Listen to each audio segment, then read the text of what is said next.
Кытайдагы Цзиньцзян уйгур автономдук районунда жогорку кеңештин депутаты Жунус уулу Адылдын бир тууган агасы 49 жаштагы Аскар Юнусов кармалды. Бул тууралуу чет өлкөлүк маалымат булактары жазып чыкты.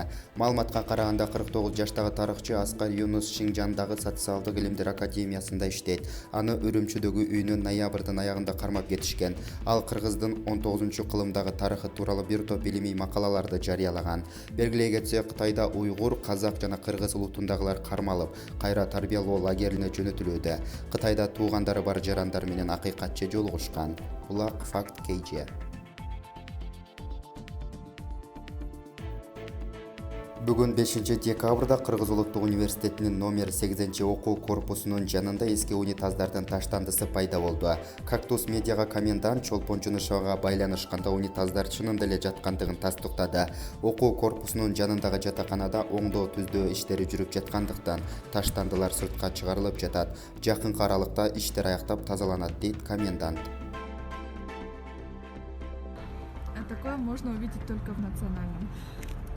Вот это 8-й корпус, двор 8-го корпуса. И тут вот это. Фон для фотки.